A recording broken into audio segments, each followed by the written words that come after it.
नमस्कार जोहार। SP history classes में आप सभी मित्रों का स्वागत है। आज हमने हिस्ट्री का प्रैक्टिस सेट नंबर 3 लेकर आया हूँ। तो पहला क्वेश्चन देखते हैं क्या है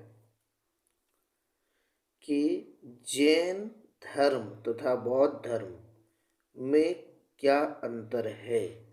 तो इसका सही जवाब क्या हो जाएगा? ऑप्शन नंबर बी, तप एवं प्रायश्चित में दृढ़ विश्वास, यही दोनों में अंतर है।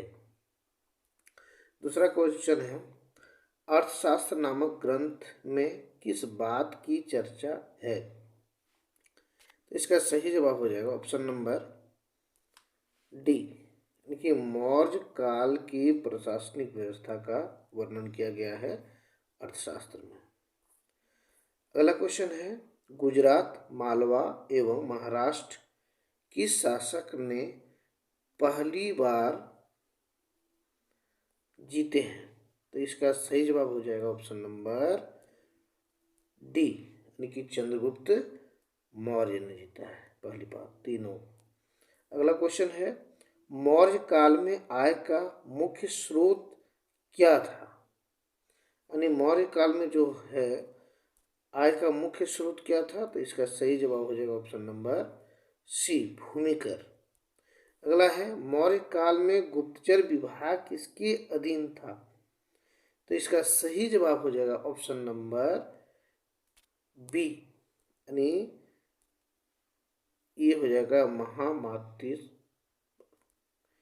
अगला है, अंतिम मौर्य शासक बृहद्रथ की हत्या कर किसने शुंग वंश की स्थापना 1850 ईसा पूर्व में की थी। तो बृहद्रथ की हत्या किसने किया था और शुंग वंश की स्थापना किसने किया था। तो इसका सही हम लोग जानते हैं कि जो इसका सही जवाब हो जाएगा option number A, Pushyamitra Shunga, यानी कि पुष्यमित्र शुंग ने ही शुंग वंश की स्थापना की थी और बृहद्रथ की हत्या भी की थी। 712 ईस्वी में किस युद्ध में मोहम्मद बिन कासिम ने सिंध पर सफल आक्रमण किया था। तो 712 ईस्वी की बात है, तो इस समय कौन सा युद्ध हुआ था। तो ये हुआ था रावण का के युद्ध 712 ईस्वी में। किसका? मोहम्मद बिन कासिम और वहाँ सिंध के राजा जो थे दाहिर, उसके बीच में हुआ था। क्वेश्चन नंबर 8 है, सिंध के शासक दाहिर की राजधानी थी, यानी दाहिर की राजधानी कहाँ थी उस समय। तो इसकी राजधानी था जो थी वह थी एलोरा। एलोरा दाहिर की राजधानी थी। किस सिंध का शासक दाहिर किस धर्म का अनुयायी था। तो ये किसका था? ब्राह्मण धर्म का अनुयायी था। अगला क्वेश्चन है, कौटिल्य या चाणक्य किसके प्रधानमंत्री थे। तो ये आ जाएगा आपका चंद्रगुप्त मौर्य के प्रधानमंत्री थे। अगला क्वेश्चन है,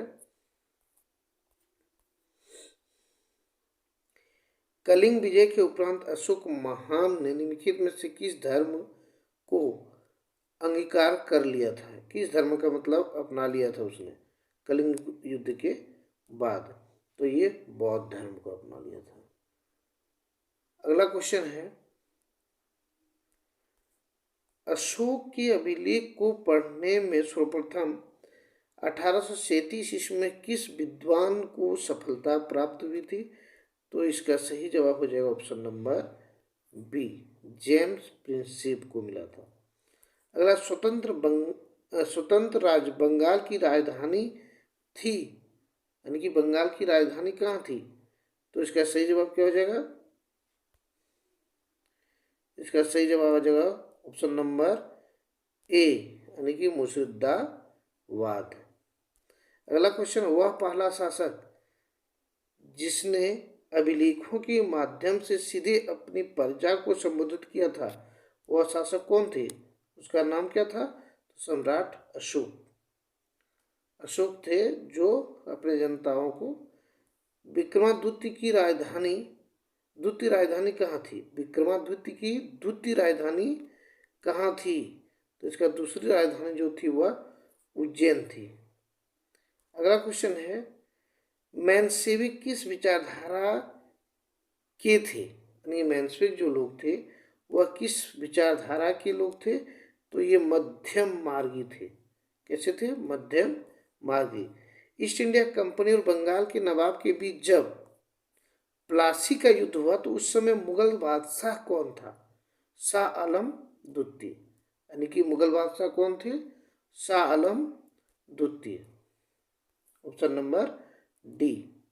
अगला क्वेश्चन, 1814 में राजा राम मोहन राय ने किस संस्था की स्थापना की थी? तो ये 1814 की बात हो रही है, इसमें हो जाएगा आपका option number C. Option number C हो जाएगा, आत्मीय सभा। अगला क्वेश्चन देखते हैं, वेदांत सोसाइटी की स्थापना राजा राम मोहन राय ने की थी। वेदांत सोसाइटी की स्थापना कब की थी? तो ऑप्शन नंबर आपका हो जाएगा इसमें बी, 1816 ईस्वी में वेदांत सोसाइटी। ये वेदांत सोसाइटी की स्थापना राजा राम मोहन ने की थी 1816 में।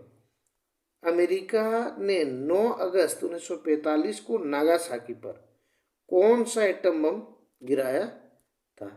तो ये 6 अगस्त और 9 अगस्त को गिराया था। एक था फैटमैन, एक था लिटिल बॉय। तो इसमें सही अभी ये पूछा है क्या कि कौन सी? तो पहला था आपका, इसमें आ जाएगा फैटमैन। 9 अगस्त को फैटमैन की, 6 अगस्त पूछा जाए तो लिटिल बॉय और 9 अगस्त को पूछा जाए तो फैटमैन। डलहौजी ने किस राज्य के 2 अंग्रेजी डॉक्टरों के साथ दुर्व्यवहार का आरोप लगाकर 1850 ईस्वी पर अधिकार कर लिया? तो यहाँ ऑप्शन नंबर ए आंसर हो जाएगा, लेकिन ये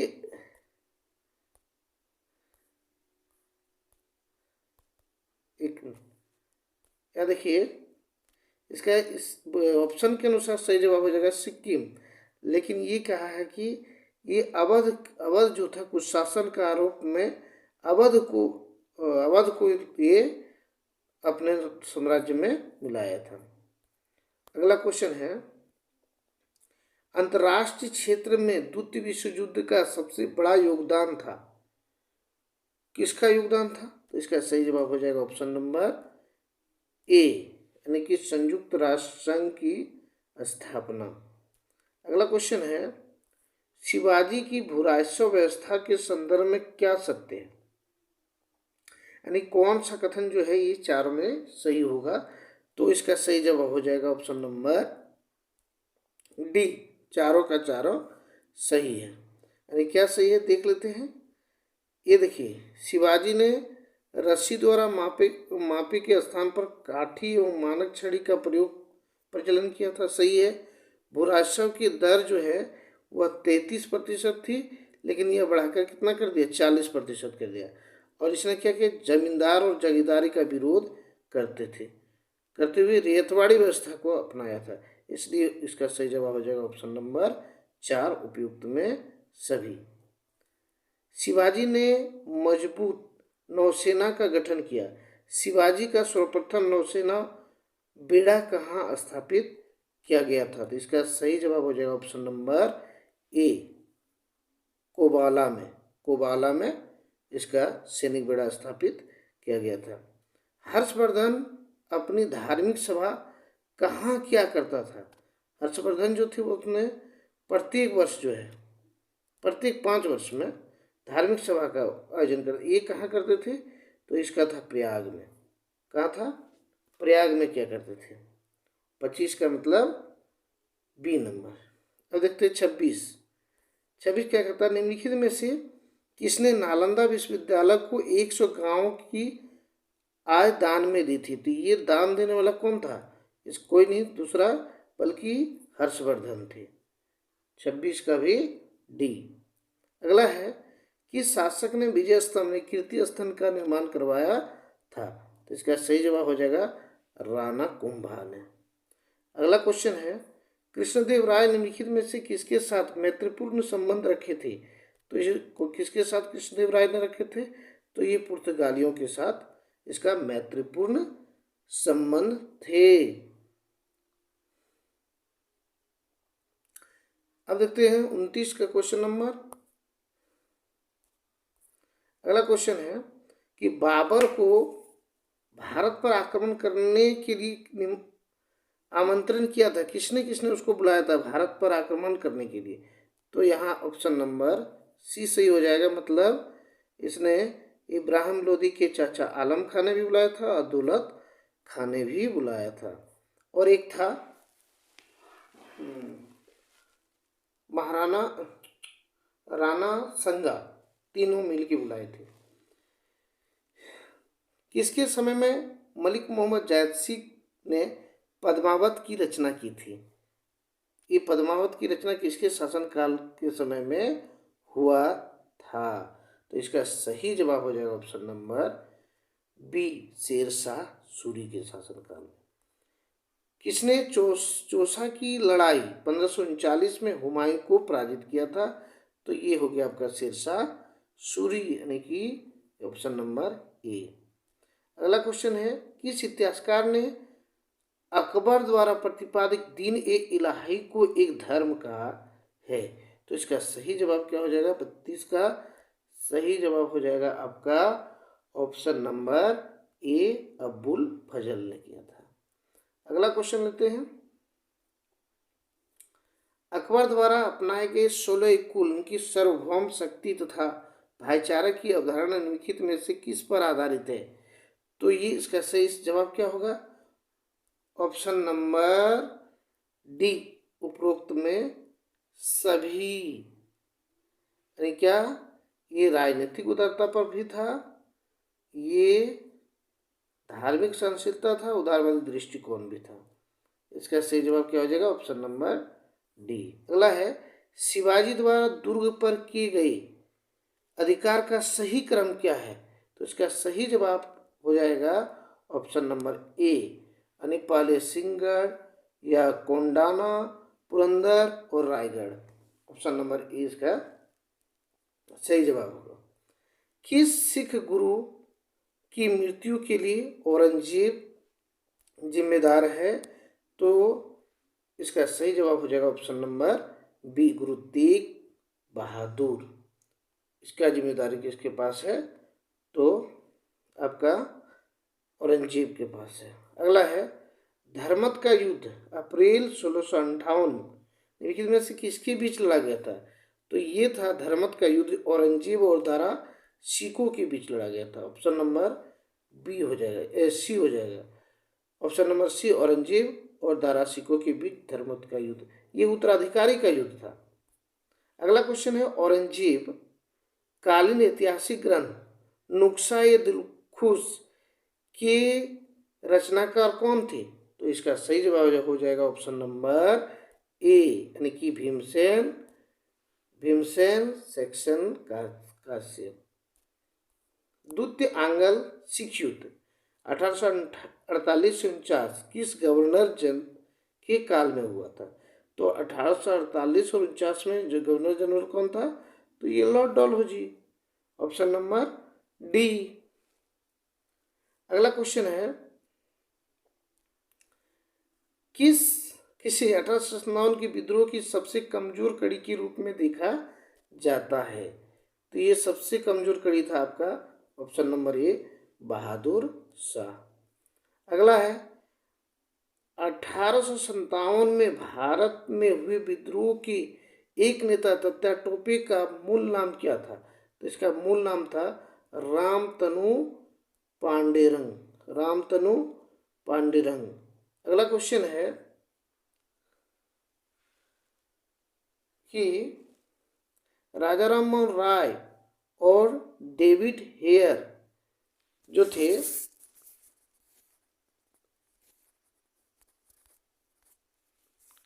राजा राम मोहन राय और डेविड हेयर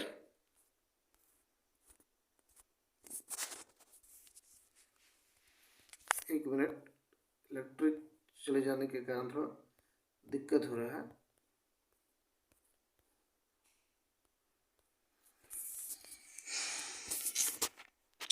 राजा राम मोहन राय और डेविड हेयर निम्नलिखित में से किसकी स्थापना से जुड़ी हुई थी? तो ये आपका 41 का सही जवाब क्या हो जाएगा? हिंदू कॉलेज। ऑप्शन नंबर आपका ए नंबर हो जाएगा यहाँ, ऑप्शन नंबर 1 हिंदू कॉलेज।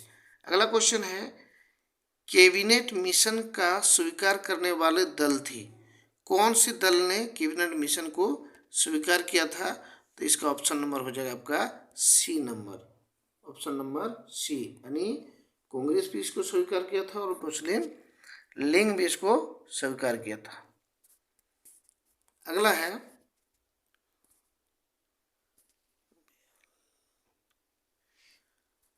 औद्योगिक क्रांति किस उद्योग से शुरू होता है? तो इसका सही जवाब हो जाएगा आपका ऑप्शन नंबर बी, सूती वस्त्र उद्योग से शुरू होता है। अगला क्वेश्चन देखते हैं, सोशल कॉन्ट्रैक्ट किसकी रचना है? तो इस सोशल कॉन्ट्रैक्ट जो है आपका रूसो की रचना है। किसकी रचना है? रूसो की रचना है। सोशल कॉन्ट्रैक्ट जो है रूसो की रचना है। एक मिनट,